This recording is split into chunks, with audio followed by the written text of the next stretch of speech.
there are a plethora of news stories covering Zack Snyder and what his next moves are.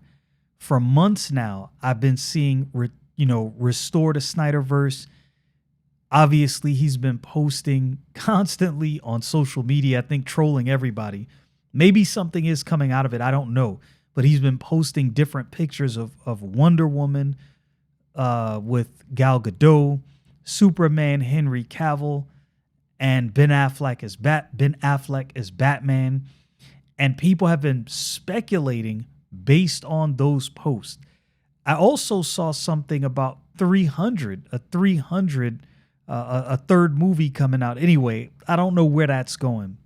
This story got my attention mainly because it's based around one of the most iconic Batman stories. And I'll tell you just how iconic this story is. I am not a huge fan of Frank. As a matter of fact, I'm not going to say I'm not a huge fan. I'm not a fan at all of Frank Miller's art style. I'm just not. It's not my thing. It's not trash. It just doesn't appeal to me at all. It never has. The Dark Knight Returns is such a good story. This is probably one of few instances where I would make a pass and say, okay, not my cup of tea, not my style, but for The Dark Knight Returns, even though it's not necessarily my art style, the art style that I prefer, I will absolutely, positively read this book because Frank Miller's on it and he does such a great job. Anyway, with that being said, this story right here got my attention because of this. The Dark Knight Returns was first published in 1986. It's 4 issues. I won't go into the entire story. If you haven't read it, if you have Comixology Unlimited, I know not many people, subscribe to that since Amazon bought Comixology. That's a whole nother topic, but I have it and I like it. I use it, especially in situations like this where I'm away from home and it gives me the opportunity to read and keep up with certain things without actually having the books on me because it's just convenient for right now. Anyway, I digress. So let's get to this story right here. Why Paramount wants The Dark Knight Returns. They can't take another reboot. Exclusive. Okay. Everyone reading our Dark Knight Returns reporting this past week has asked the same question in one form or another. Why would the incoming owners of Warner Bros. Want a Zack Snyder Batman movie? I don't think that's as hard a question to answer as it may seem. The guy not all his movies are celebrated. He's polarizing. Some people hate him. Some people love him. There almost seems to be very few who are in between. I have no issue with Zack Snyder. I don't think everything he makes is great, but I think he's one of the better producers, one of the better movie makers in Hollywood, in my humble opinion.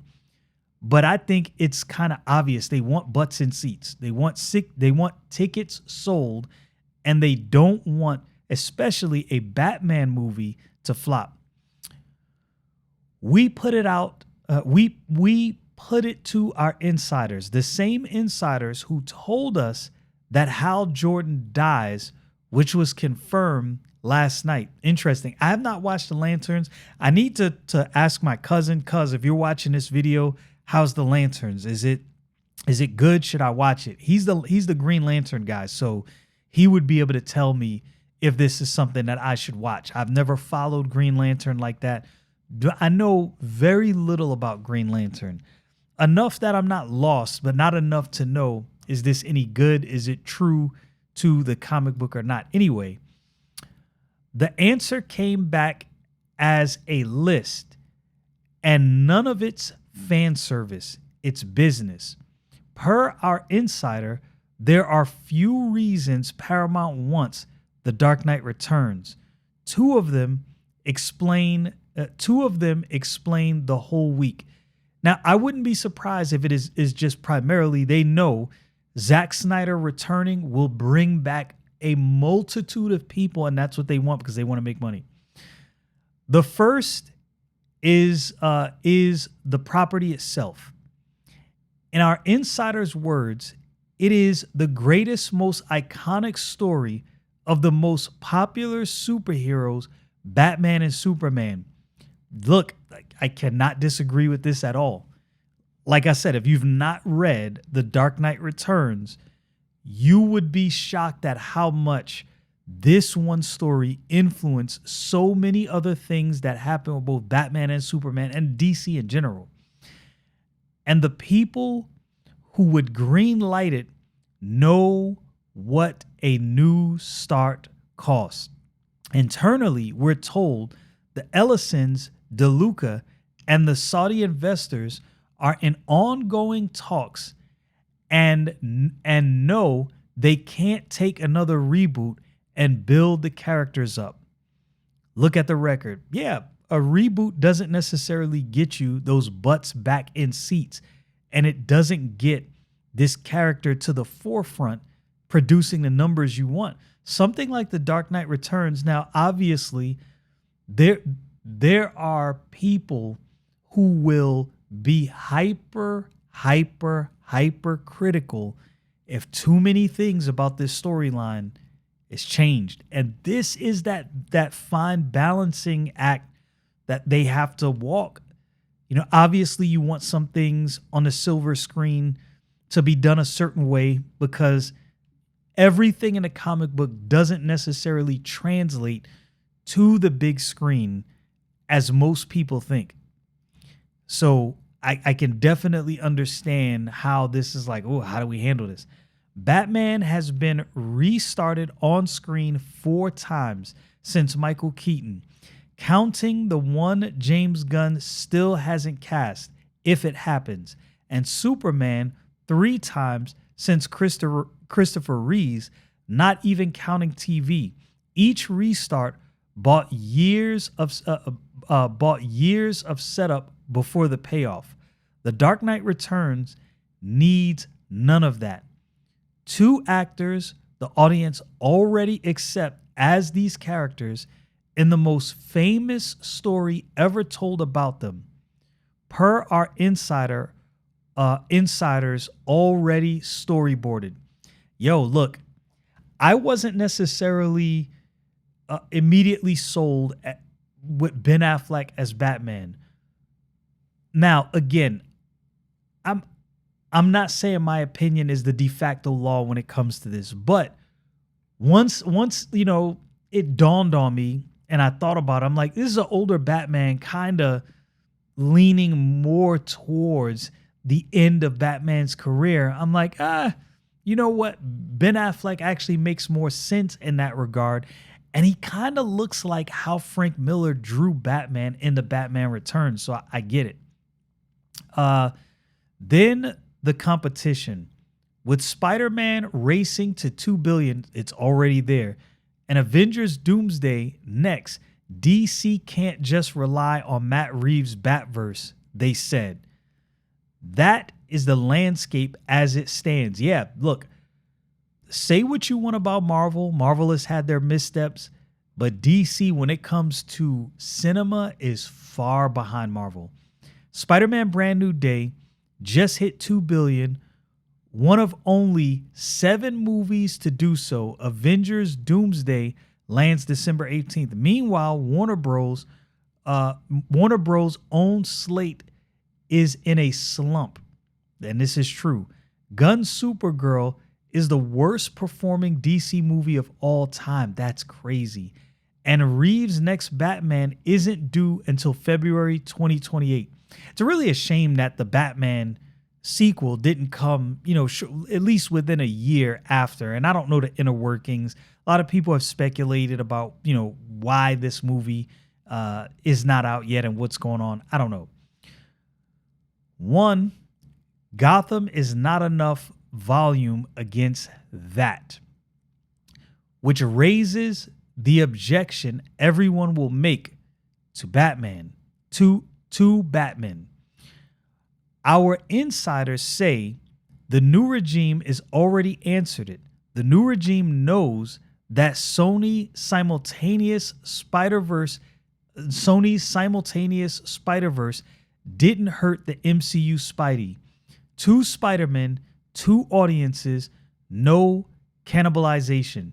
Yeah, and this is why I personally I don't think there would have been a problem with Matt Reeves Batman just doing its thing with Gunn's Batman over here. Now, this is just what I personally think. It may not be true. Gunn being in charge, I think he tried to strategically space Reeves' Batman as far away from his as possible. And one of the reasons, or maybe stall it until it's no more, is because Gunn has been struggling at DC. That's just a fact. Again, I don't do the drama here, going into all of that, but his movies have been struggling. And putting his Batman against Matt Reeves' Batman with his Batman succeeding, if I'm the boss, I'm like, Reeves is doing his thing, bringing us money. Gunn's Batman is not faring so well. You know how that works out. So that's what I think. I could be completely wrong and off base with that. Sony's animated Spider-Verse films ran alongside Tom Holland's MCU, and both thrived. Yeah. And there's no reason why there was any doubt that they would. Applied to DC, Reeves' Gotham and Snyder's Gotham can coexist, and the standalone model, our July reporting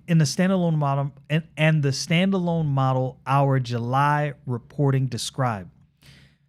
Done the way Warner Bros. Did Watchmen is built for exactly that. The second reason is about scale and about who is available to deliver it. Per our insiders, there's a hunger for epic mythological events tailored for IMAX, and there is no DC superhero pitch that any director in Hollywood can make save for Chris Nolan and the Russos that would fulfill what Paramount Warner knows the audience wants. The hunger is not theoretical. Yeah, people want something on a big screen that's larger than life. I think even though Spider-Man didn't start with IMAX, I think this is one of the reasons why he garnered such a big audience. I mean, obviously there was hype for this Spider-Man movie right out the gate, and the movie was just good. Was it mind-blowing? Did it knock your socks off? Not necessarily, but it checked all the boxes as a comic book fan you wanted it to check to be a good movie. The Odyssey, shot entirely in IMAX, became Nolan's biggest movie. Disney just locked Avengers Secret Wars and Star Wars Starfighter into IMAX. We'll see how that does. The event format is what's working. And it's what Paramount has told everyone it wants for Warner Bros. Look, they want to knock it out the park. They want a home run. Look, this is a gamble, because do the Dark Knight Return wrong, yeah, there's a lot of fans that might actually cause you a bigger problem. If they're going to do this, man, they better figure out how to do this as close to the comic book as possible. Now, run the list of directors who can make DC at that scale. Nolan only wants to work his films, which has been true since he left Gotham. Russos are committed to Marvel the next few years, with Doomsday in December and Secret Wars a year later. Even Destin Creighton is set for Naruto next, and Sony wants him back for Spidey again, added the insiders. The last part is already on the record. Producer Amy Pascal told Deadline this month that Creighton is their choice to direct Spider-Man 5. If we have our way and his live-action Naruto shoots first in the first half of 2027, Sony wants him and he is booked. Cross those names off and the answer writes itself. There's only one guy they can have after that. The one director with a DC pitch at IMAX event scale already built for IMAX and ready to go, with the boards drawn, the author co-signing, and both leads named, is Zack Snyder. Put the two together, and this stops looking like a fan campaign and starts looking like a spreadsheet. Yeah, because I'm not going to say it's unequivocally a sure thing, but this is more of a sure thing than it's not. Put it that way. The Dark Knight Returns is the only DC event that requires zero character rebuilding. It's pre-sold to the largest superhero audience in the world, fits the IMAX format, the market is rewarding, and comes from the only director able to deliver it who isn't already spoken for. Both stars are named per our insider, Ben Affleck as Batman and Henry Cavill as Superman. I'm going to tell you this right now. Henry Cavill returning as Superman, in my humble opinion, and to a large degree Ben Affleck as well, but I think Henry Cavill puts butts in seats, personally. And Snyder himself keeps signaling, most recently with a BVS set photo scored to "We Do This Together." The only thing missing is an owner who can say yes. Warner Bros. Has agreed not to close the deal until a trial verdict. As late as June 2027, unless settlement lands before Elliott's October 1 deadline, and after that, welcome back the Snyderverse. I have been hearing so much about the Snyderverse coming back the past, oh my goodness, probably year. Since this whole Paramount, Netflix, Warner Bros., since that whole hodgepodge of things was going on, trying to figure out who was going to buy what. Yeah, Snyder has been posting and people have been talking. So I could easily see this happening. And I think he can definitely 100% with the Dark Knight Return put butts in seats. But again, how this is approached. I mean, Frank Miller is on board. Zack Snyder already has this in the queue, ready to go. Ben Affleck and Henry Cavill can put butts in seats. Done right, done as close. Again, and I reiterate that because people's judgment of comic book movies is getting more tight. Now, me personally, I'm open for things to change, and not all change bothers me. But look, there's a lot of people that they're like, no, if it's not like the comic book, if it strays too far, we don't like it. So they have, even Zack Snyder, he has an uphill battle. How do you translate as much of that comic book as possible onto the screen without changing things? And to be honest with you, I've said this before, I don't think you really have to change much. Obviously, there's some things you have to sprinkle in there just for audience effect. But man, and I don't know if you necessarily want to do this in one movie because a lot happens in The Dark Knight Returns. So who knows? We'll see.